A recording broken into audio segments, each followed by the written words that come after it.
Hello, my name is Trinae, and this is my course on how to create a video content marketing strategy to grow your brand. In this course, you will learn what is video content marketing, how to select topics for your videos, 3 easy DIY methods for recording your content, and the importance of consistency in video publishing. I created this course with a beginner in mind, someone who does not have a lot of money to hire out and also does not have the access to high-end video and audio equipment. So if this sounds like you, then go ahead and hit enroll and let's start creating together today.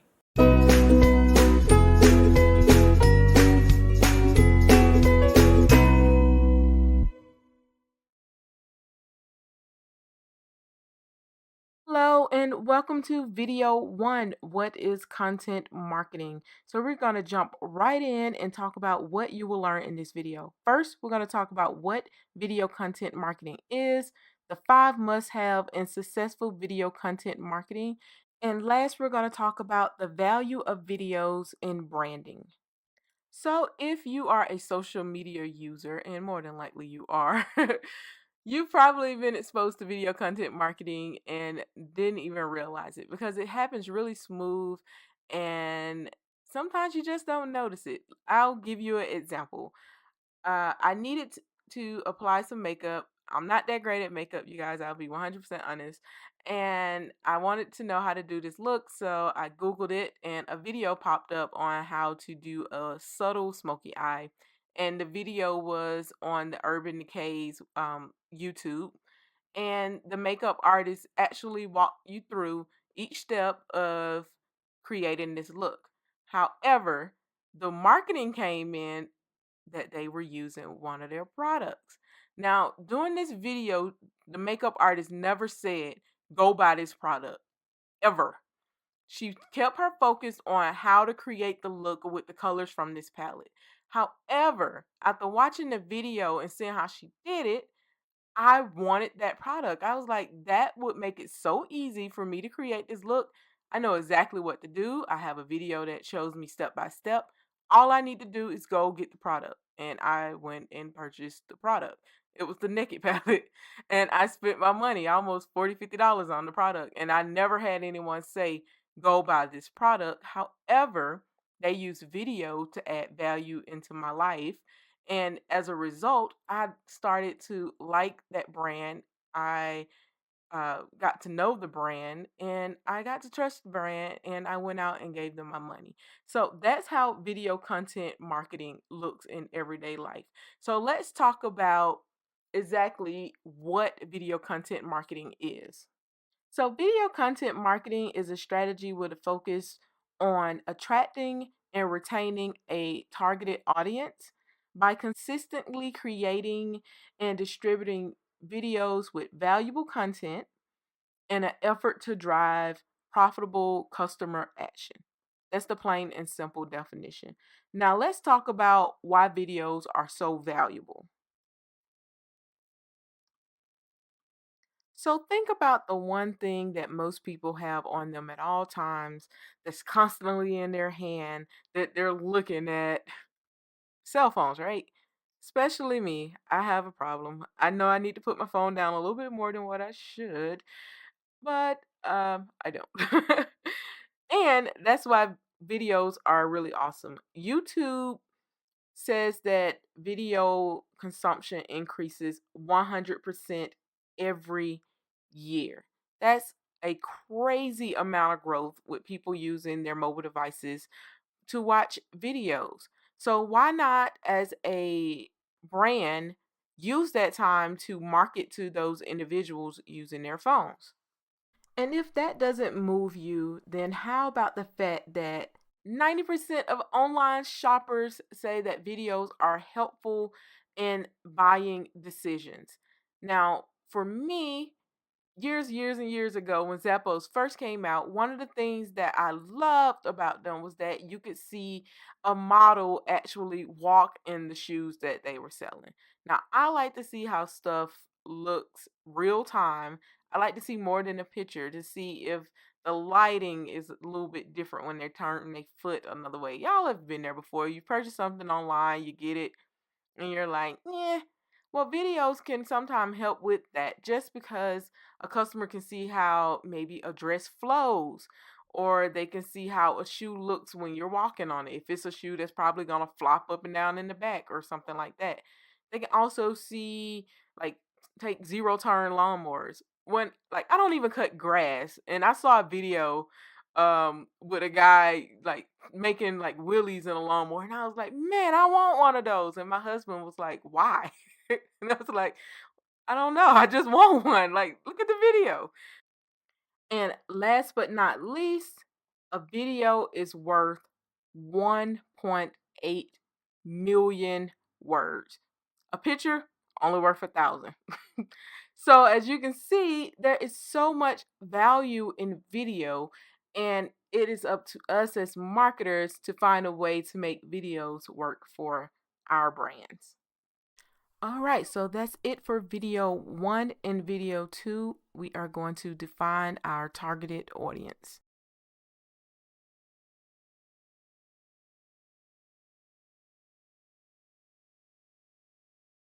Welcome to video 2, what do you know about your audience? In the last video, you learned what video content marketing was, and you learned about the 5 must-have in successful video content marketing. One of those things included having a clearly defined and targeted audience. Therefore, in this video, we'll talk about why knowing your audience is important, and I'll give you 11 factors to consider when identifying your ideal viewer. So let's get started. In my 20s, one of the most valuable lessons that I was taught was that it really wasn't all about me. I was not the center point of the universe upon which everything rotates around. People were not going to give me stuff simply because I felt I deserved it. And that is a lesson that you can carry on into branding. People are not going to buy your products just because you want them to. Your friends are not going to support your channel just because you want them to. Your family are not going to buy your product just because you're family and you want them to. To successfully grow our brands and businesses, we have to move beyond that place of entitlement and to really get strategic about who we are marketing to, and not come from a place of, you're going to buy my product because you owe me, because we're friends or because we're family. Because the world doesn't work that way. Every now and then I'll come across a post on Facebook that goes something like, if only you supported your friends' businesses like you supported Hershey's, or like you support Jordan, or like you support Bloomingdale's or Nordstrom's. You can pick a brand and you can plug it into that point. But if only my friend marketed their business in such a way as these companies. Now, I'm not going to be naive and say that a one-man show can have the same branding as a multi-million-dollar business. I'm not crazy. However, a one-man show or one-woman show does have the potential to narrow down who their audience is and to target that audience. And that's what we are going to get into in this video. Now, if you have already developed an ideal client profile or ideal customer avatar, sometimes people call it ICA, then you can go ahead and skip to the next video because you will probably know all of these things that we're going to go over. However, if you haven't, you're in luck, because next we're going to talk about 11 factors to consider when developing your ICA and why you should consider them. The first factor you want to consider in identifying your ideal viewer or your ideal customer is their age. Age tells us so much. One, it tells us what language we should use. You wouldn't talk to a 5-year-old the same way you would talk to a 35-year-old. Or you would do your videos a little bit different if it's geared towards teenagers than you would if it's geared towards the parents of teenagers. Next, you want to think about the gender of the person you're marketing to. Women and men, we speak differently. It's just common knowledge. No matter how far we want to get away from it, I talk and communicate differently than what my husband does. For him, when he wants to socialize, he goes on Reddit.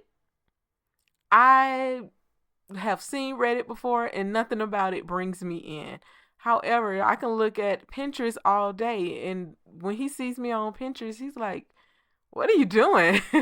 So you have to kind of connect with the gender of that person. Now, I'm not saying women are not on Reddit and men are not on Pinterest, because that's not the case. However, you'll find that your brand may speak to one gender more so than the other. Next, you'll want to consider the occupation of your ideal customer. Occupations tell us a lot about who the person may or may not be. For instance, if I am selling career counseling services to those that are going into second career options, then I might look at which occupations has the highest turnover rate, because more than likely I'm going to find someone who is not satisfied with their job. Another example on if I wanted to make a video about which steel toe work boots are the best, I wouldn't market that video to a group that is for administrative assistants, because they probably don't need steel toe work boots. However, I might want to find a group of local construction workers. Knowing the occupation of my ideal client also gives me a little bit of information about how much disposable income they may have. And that brings us right into considering income, because we know those two things usually go together. If you have a high dollar product, like if you're marketing jet rentals, you're not going to go to a teacher, because more than likely a teacher can't afford to rent a jet. They might not even be able to afford to rent a car. You're talking about a jet? Are you serious? So you have to think in terms of what I need. If I have a top dollar product, then I need someone who makes top dollar.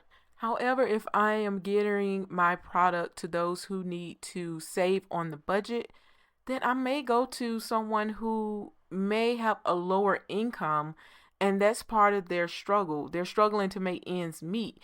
So I will market to them my generic brand of house cleaning products with the promise of it's just as good as the brand names, but you save. Next, you'll want to consider any special interests and hobbies that your ideal customer has. This is going to allow you to identify places that you may find them. With me, for example, I post links to my videos and paper crafting groups on Facebook, because I know the people in those groups are interested in videos about paper crafting. Now, it wouldn't make sense for me to go post my links in groups that is talking about politics, because more than likely they're not going to be interested. Now, does that mean that my ideal customer can't be interested in both? Not at all. However, the goal is to promote your brand in the place that it is most relevant. Next, you'll want to consider the education level of your ideal customer. For instance, if you are selling GED prep courses, then you want to make sure you're not speaking on a college level, because more than likely that's not where your ideal customer is going to be. If they can't understand your marketing, then they're going to say, you know what, I'm not going to be able to understand and use their product. Next, think about the fears your ideal customer may have. Now, I know that makes me sound like a villain. However, we as humans are greatly motivated by our fears, because we want to prevent them from coming true. Think about it. If you were marketing a weight loss pill, you wouldn't market it to someone who eats whatever they want and naturally stays thin. You would market it to the person who's at the gym working out, thinking about portion size, but yet they still can't get off those last 5 pounds. Next, you'll want to consider the values of your ideal customer because our values usually don't change over time. That's one thing that's pretty constant because it's not law, but it's the principles of how we run our lives. Now, the next thing you'll want to consider is the relationship status of your ideal customer because this can let us know a lot about them. For instance, if you are marketing your jewelry shop with a video on how to choose the right engagement ring, then you probably don't want to post links to that video on Tinder. I don't even know if Tinder has a place to post links, but you get what I'm saying. Those people are not in the place where they are considering buying engagement rings, so they wouldn't be your ideal viewer. And last on the list, you'll want to consider the spending habits of your ideal customer. Is she a penny pincher or is she loosey goosey with her money? This will allow you to think about how much convincing this person is going to need in order to get them to buy your product. So, there you have it, 11 factors to consider when identifying your ideal customer. Now, these are not the only 11 factors to consider. It's basically a starting point to identifying who your ideal customer is.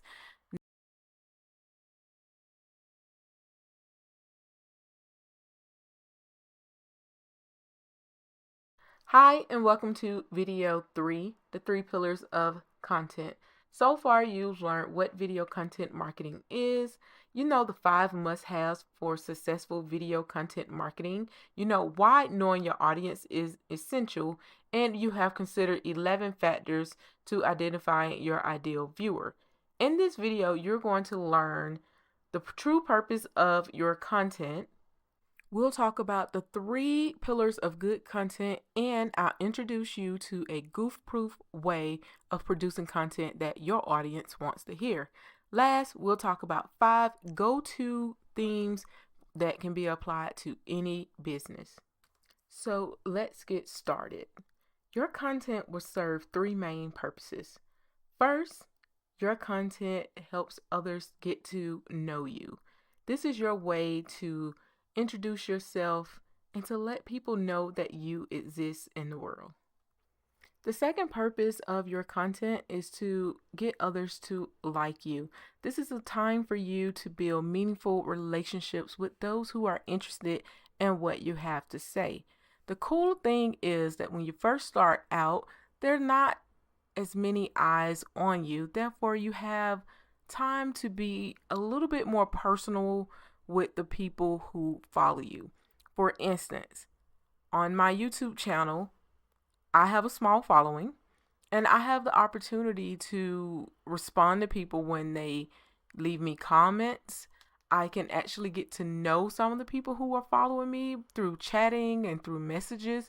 Now, compared to someone who may have 1 million followers, they don't have that opportunity to be one-on-one with their viewers. It's just not possible. One person can't respond to that many people. Now, of course, they can go out and hire people to respond for them.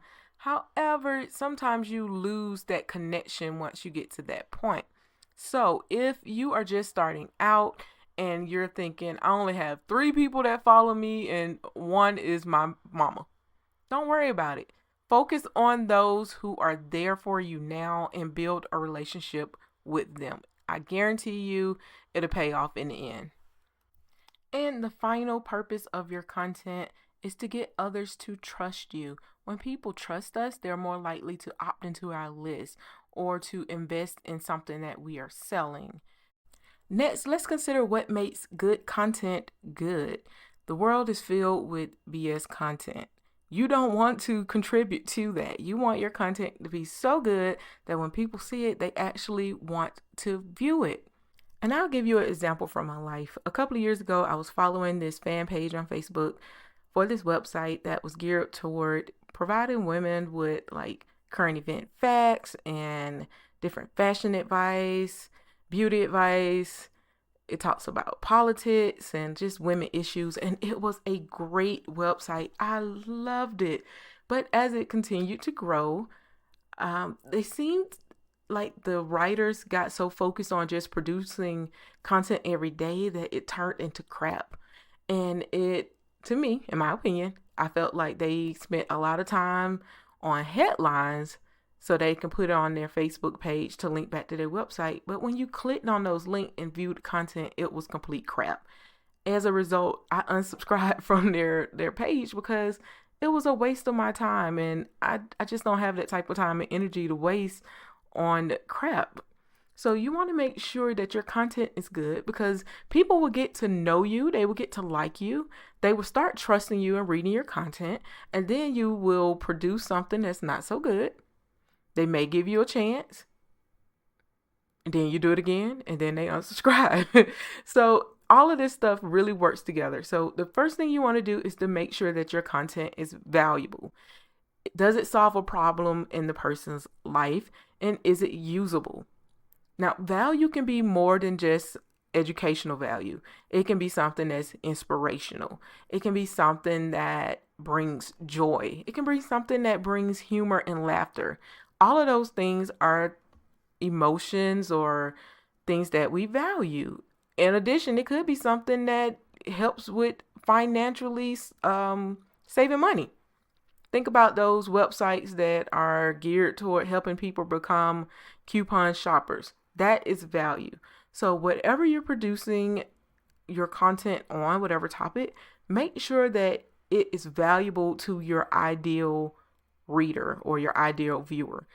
And this brings us to pillar number 2. Is it relevant? Is it intended for your audience?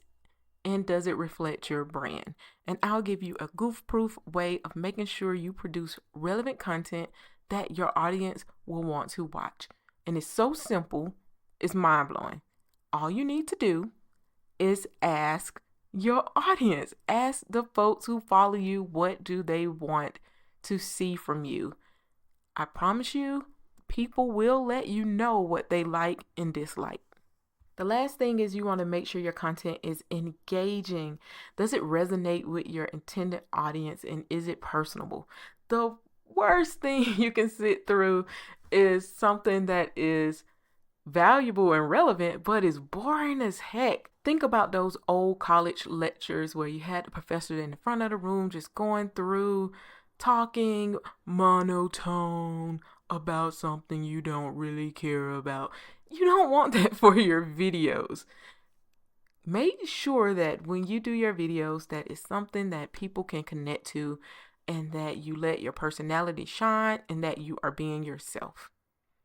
One other thing you want to consider when engaging with your content is to ask questions of your reader. Make them think, and then ask them to leave their responses in the comment section. Most video platforms have a place for the viewer to leave comments. If you don't have that option, consider using rhetorical questions. They allow the reader to engage with your content, because as soon as we read questions or we are asked questions, our mind wants to answer them. It's just the way we are hardwired as humans. So now we're going to talk about 5 go-to content themes that any brand can use. And they are great when you're starting from zero and you have no following, and therefore you just need something to start with. So first up, do a product overview or demo. I love seeing how something works before I actually purchase it. And if I see a video showing how to use an object and how it's going to make my life easier, I'm more likely to purchase it. Next is testimonials from people who have actually tried your product or service. Now, the only thing about this is to make sure that you are being 100% transparent. There was a brand where someone tried this and they were just pulling pictures of folks off the internet and writing up testimonies, and they got called out big time because someone saw their face and was like, no. I did not give you permission to do that. So you want to make sure that you're being 100% honest and your testimonies. If you are giving your product to someone for their testimony, put that on there. Be transparent about it so it don't come back to bite you in the butt later. Next up, consider making videos about frequently asked questions that relate to your brand or services. There's a reason why they are frequently asked. People honestly don't know. Answering FAQs allows you to be seen as an expert in your field, and it also clears up confusion about your product or service because a confused mind always says no. All right, another hot piece of content is your about video. People don't really want to know what you do. We want to hear the story on why you're doing it. For example, every season I go through my home and I give any items that I'm not using to the Goodwill. Now, I chose the Goodwill not because they will accept my items and get it out of my house, but because I read that they sell their products in order to help people get jobs and live sustainable lives. And that is important to me. And last on the list, what I think is the holy grail, the how-to video. I love how-to videos. I love producing how-to videos. And viewers love how-to videos because the first thing we do when we need to know how to do something ourselves is we Google it. If you're like me, I don't want to sit through no pictorial. I don't want to just read about it. I want to see it. And if I can see the person actually walking me through the steps, I am hooked. So the how-to video will provide you with lots of viewers. Not all of them will become like fans because sometimes we need to know how to do something one time and then that's it. However, how-to videos is the content that will be evergreen and it will keep a steady supply of people watching your videos. Thank you for watching this video. Up next, we're going to talk about profits and making sure that our marketing plan is profit driven.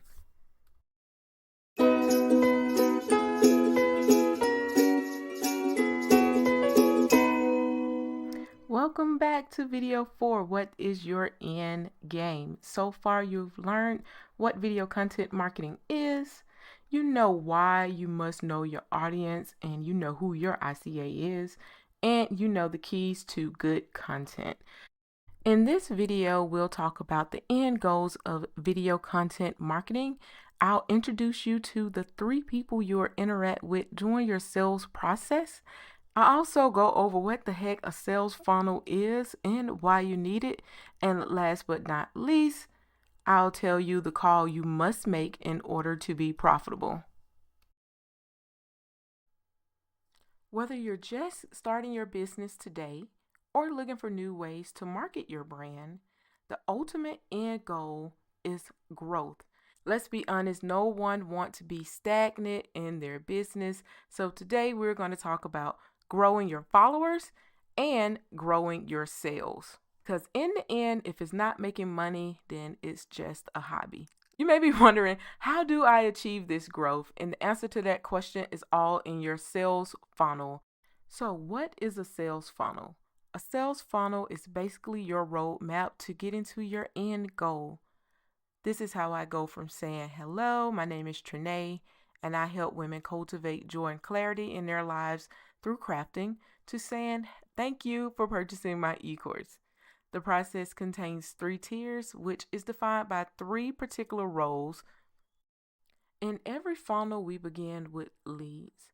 A lead is anyone who becomes aware of your brand. And at this point in the sales process, your main objective is to introduce your brand. You basically want people to know you are here and to know what you do. One common mistake in this stage of the process is not knowing your audience. Therefore, you don't know where to look for leads. Think of it this way. You wouldn't try to sell designer handbags in the unemployment line because the leads that you will meet will not be at a point in their lives where they can afford to spend money on luxury items. I've been unemployed before. During that time, I was not trying to buy a Chanel bag or, something like that. So if you make this mistake, you'll end up not being able to turn your leads into prospects. So what's the second step? You guessed it, turning leads into prospects. So as you can see from the diagram, the amount of leads significantly decreases when you move into prospects. And that's okay because everyone isn't interested in what you have to sell. But for the few people who are, your first objective is to inform and to educate them. Let's take an example. If Kate decides to give you a few seconds of her time, then your duty as a content marketer is to teach her something. Now, you don't just want to teach her any old thing because, after all, you are marketing, but you want to educate her on something that adds value to her life, but it also has to be something that benefits you as the marketer. So, if you are a spa owner, you might want to educate her on how to prepare for a massage. Not gonna lie, the first time I went to a massage parlor, I don't know, that sounds kind of gross calling it a massage parlor, but to the spa. The first time I went to the spa, I looked up what steps I needed to take to prepare. I honestly wanted to know if I had to take off all my clothes or if I could keep my undies on. I looked that up. I Googled that. And a content marketer provided me the answers to that question. Now, if your first obligation to your prospects is to educate them on something, then naturally the second step is to allow them to process the information that you have given them. That's why in this part of the sales process, we want to inform and educate and then allow the prospect to evaluate. This allows them to decide if they like us. Think about your own personal shopping experiences. You're not giving your money to people who you don't like or to brands that you don't like. I'll give you an example from my life. My car needed some repairs and I was at the mechanic, and of course he was telling me what was wrong with the car. He didn't lie to me. He told me exactly what was wrong with the car and what needed to be fixed. However, he was fast talking me. He didn't give me time to make my decision. He was being very pushy. So I was like, you know what? I'll wait. No, no, thank you. Now, eventually, I end up getting the exact same repairs that he recommended done to my car. However, I didn't use him because I didn't like him. And I know this sounds bad, but I didn't like the way he made me feel as a consumer. I was afraid that he was just trying to take advantage of me because he was fast talking me. And I just didn't like him. So I took my money somewhere else, even though he gave me good content. The sales process and the way he made me feel was off. So I stayed a prospect for him and I went somewhere else and became a customer. As you've probably guessed by now, the last step in the sales process is to turn prospects into customers. But this can't happen unless you, the marketer, make a call to action. No way around it. You have to close the deal and ask your prospects to commit to becoming customers. You have to ask them to join your list. You have to ask them to buy your product. And if they trust you, then they are more likely to fork over their money or their email address and invest in you, because we invest in the people that we know and that we like. And that brings us to a common mistake in this part of the sales process. And that brings us to a common mistake in this part of the sales process, which is violating the trust of our prospects and our customers. If you're selling a book and you tell me this book's $5 and I get to the register and all I have in my hand in this book and you say, okay, that would be $50, you have violated my trust.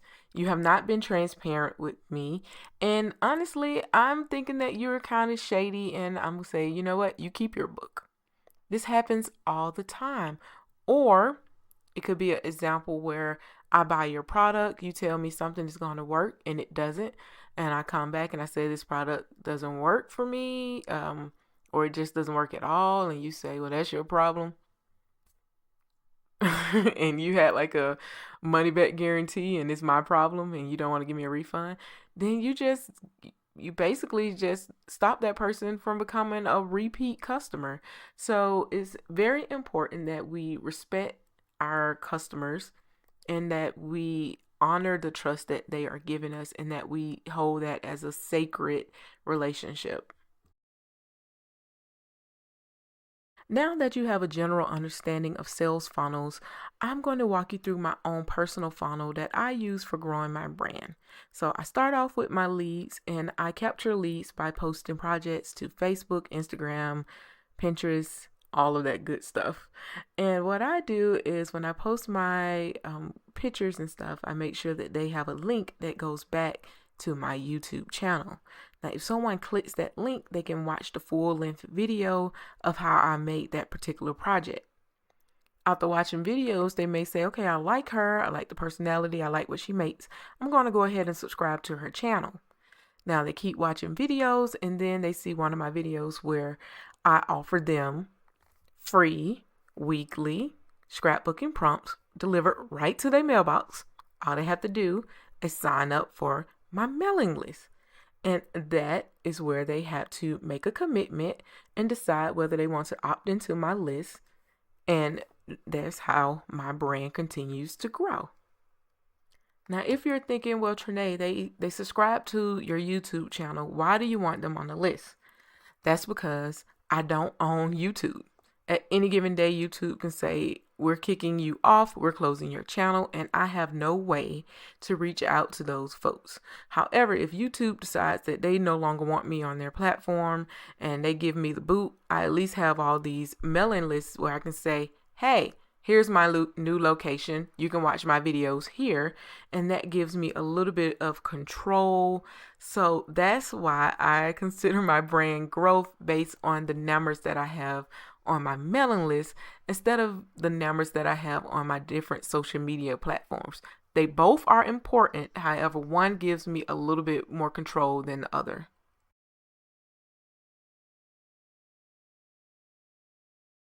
Okay, so now let's look at a funnel that is geared towards sales growth. So just like the other funnel, I post a video with a preview to Instagram. Let's say my ICA Kate clicks on the link. She watches my videos and she subscribes because she likes me. She wants to know a little bit more about me. Then Kate's decide, okay, I am going to opt into her mailing list.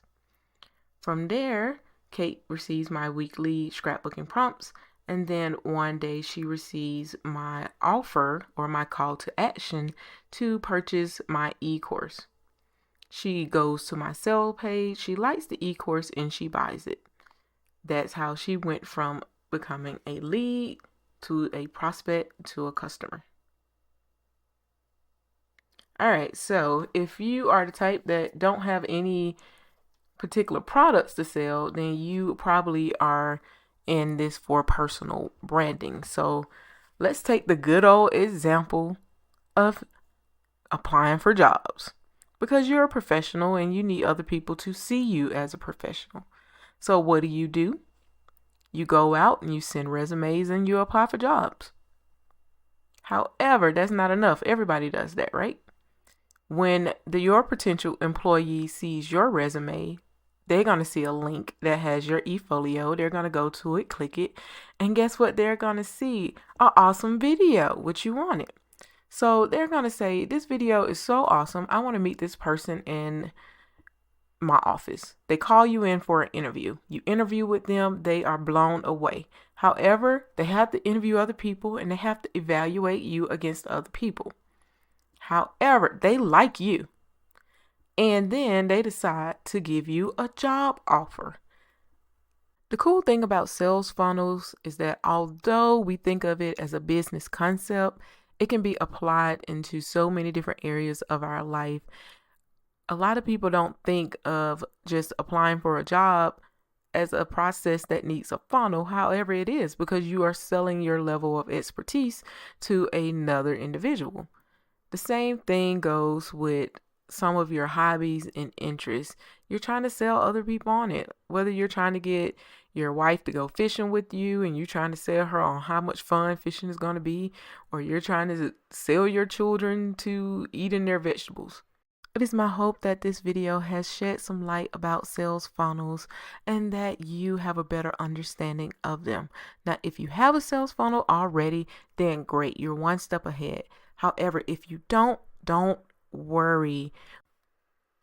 So let's talk about what you've learned in this video. First, you know how to select the right end games for your marketing strategy. I have introduced you to the 3 people you'll interact with while marketing. You have working knowledge of what a sales funnel is, and you know how it fits into your video content marketing strategy.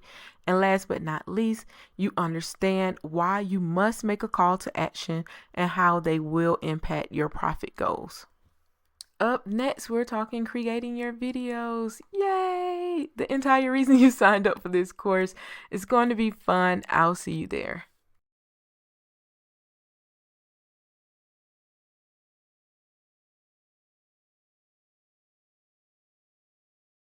Hello and welcome to video 4 DIY videos. It's time to make the videos, y'all. Yay! In this video, we're going to talk about budget and show you some tools that match your personal budget. We're going to go over 4 formats for recording videos. And then we're going to talk about choosing the right platform for publishing, followed by the common mistakes that are made when creating videos. All right, first up, let's start with the question that no one ever wants to answer. What is my budget? You have to consider it, whether your budget gets big or little, zero or thousands of dollars. You need to come up with an honest answer on how much you can spend, because this is going to determine what type of equipment you're going to use for creating your videos. So let's talk about the fun stuff, the equipment. We have a grid here that is going to give us different video, audio, and lighting equipment depending on the budget. First on the list for video equipment is your cell phone or your tablet. Smartphones, oh my gosh. Cameras, very good. That wasn't even a complete sentence, but you guys get the gist. Under the right lighting, you can get very nice video with just your smartphone or your tablet. So start there and see if you like what you see. Now, if you're thinking about spending a little money, you may want to consider high definition webcams or a point and shoot camera that has good video capabilities. And in our last category, consider the DSLR cameras, camcorders, and the GoPros. Now, these typically start somewhere around $400 and can go up until the $10,000 range. All right, so next let's talk about audio and what you can do. Now, in the first category, consider the built-in audio of the device that you're using for video. If that doesn't work, use headphones with the built-in mic. The Apple earbuds, the mic on that works pretty good, especially if you're just starting out or publishing content for a social media platform such as Facebook Live or Periscope. So in our gold category, we have lavalier lapel mics and the blue snowball mic. Now the lapel mics start at about $13 and they go up from there. I mostly use my lapel mic if I'm doing a live video with my iPhone and I need a richer audio. Now the blue snowball mic, on the other hand, is a great USB mic. It plugs directly into the computer and I mostly use it for voiceovers.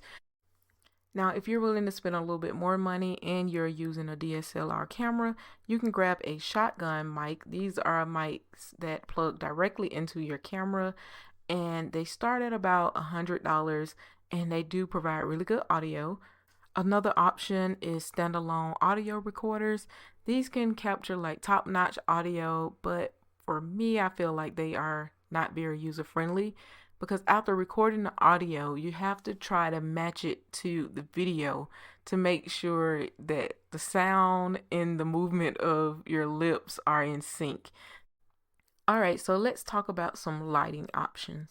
Now, your first lighting option that is not going to cost you a penny is good old-fashioned daylight. Pull your desk right up in front of the window if you're doing a demo, or sit across from a window if you're recording your face so that that natural light shines right on your skin, Make sure you turn off any lamps that have warm light bulbs because that's going to throw off the lighting. And speaking of light bulbs, that brings us to our second price point, which is lamps with daylight bulbs. One easy way to make sure that your light bulbs are daylight bulbs is to look on the box. On the back, there will be a scale that has light appearance. On one side, it'll say warm. On the opposite, it'll say cool. You want to make sure the light bulbs that you select has a rating of at least 5000 K. The K stands for Kevin. 5000 K is probably going to be the highest temperature that you can get at a hardware store or at a grocery store without having to get actual photography equipment. And in our last category, we have softspot lights and diva ring lights. These are more so professional videography and photography lights. The softspot lights, you can get a kit at about $80. And for the diva ring light, if you get the brand name, it's going to cost you about $200 to $300. No matter what your budget is, remember it's all about resourcefulness, not necessarily resources. You can have someone who have all the video equipment that is top dollar, but they don't have the drive to make anything, so they don't do anything with it. If you are a college student, find out if your university will allow you to borrow audio and video equipment. A lot of them do. And if you're looking for a professional look, but you don't have the professional money to go along with it, consider reaching out to college students who may be in school for videography or set design, who would love to shoot your video just to build up their portfolio. So now that you know your budget and you are aware of some equipment that you can use, let's talk about a couple of different setups for recording your videos. All right, our first example is Talking Head. As you remember, I used this in my intro video. These are more personable because they give a face-to-face feel. One thing to keep in mind when doing this type of video is that you have to plan your set. So I'm going to show you my exact setup for my Talking Head. So with this type of format, the first thing you want is surroundings that are pleasing to the eyes. Of course, you need a camera. As you can see, I have an iPhone set up on a tripod. And if you don't have a tripod, then you can stack up books on a table or chair to get your desired height for your phone, and it will work just the same. I have done it before. Also, you see I have my light source, which is the window that is on one side, and my lamp is on the other side. And I am using Mr. Teddy Bear to serve as a representation of where I would sit. Next up, we have demonstrations. I use these on my YouTube channel about 90% of the time. They do require a special type of tripod if you want a direct overhead look. However, if you're not too concerned with it being directly overhead, you can always use a tripod on a table and angle it at the side. So here's an example of my setup for demonstrations. So for my overhead demonstrations, I have a lamp that is on the left-hand side that focuses on the top left-hand corner. Also, if you can look, you will see that I am directly in front of a window. And on the right-hand side, I have another lamp. Now, these are table lamps with those bulbs that I told you about earlier. As you can see, I'm using my DSLR camera, and I love this one because the monitor flips and I can see exactly what I'm recording. Next up, we have screencast or screen recordings. It's basically recording the screen of your computer, your tablet, or your phone. These are great if you are showcasing a demo on how to do something that involves technology. Like, for instance, how to Google something. You know, who would want to teach that though? And our last video slideshow, think PowerPoint or Keynote. You've probably already made one of these for a presentation. They are really easy to make. That is what I've been using throughout this class. One of the cool things about PowerPoint slides is that you can buy templates that will make your presentation a little bit more engaging. Also, you should consider putting a picture of yourself somewhere in that presentation so that it feels a little bit more personal and that the person can actually get a visual representation of the person that is talking to them. Now let's focus our attention to some of the publishing platforms that are available for your videos. First up, the widely used YouTube. It is great because it's easy to use and it's free. They do provide great training for their content creators. Also, they provide some good resources like free royalty-free music that you can use. A great thing about YouTube videos is that you can embed them on your website very easily. Next up, we have Vimeo. This website is really easy to use for uploading videos. However, not all of the packages are free, and the good stuff is really within the paid packages. You pay what you get for. This platform is great because it puts you in complete control over who has access to your videos. Next up, we have the king of social media, Facebook, and they have two options. Option one is their live feature, and this allows you to interact in real time with your viewers. The second option is to simply upload a pre-recorded video, and this way people who have liked your fan page can see the video. Just keep in mind, when you're marketing on Facebook, nothing is free. The algorithms can really decrease the amount of people that can see that video unless you pay to boost it. And similar to its parent company, Instagram has two options. You can upload videos on Instagram stories, or you can simply upload a video to appear in your feed. Just keep in mind that the videos you post to Instagram stories are time sensitive. Next, we have Snapchat. This is the place where the young folks hang out. It's really cool because you can use different filters for your videos. The main focus for Snapchat is to keep it light and to keep it fun. And last, we have Periscope, which is a Twitter company. This platform is great for interacting with your audience in real time because it allows them to ask you questions and give comments. In order to be successful in producing your content, you have to remember that your goal is progress and not perfection. The most common you can make in producing videos.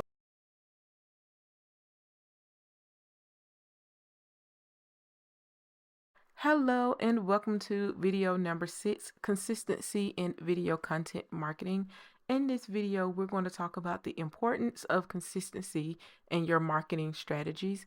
You'll also learn about a plan to keep you connected to your audience. Consistency is very important to video content marketing because it helps us to be approachable by our audience.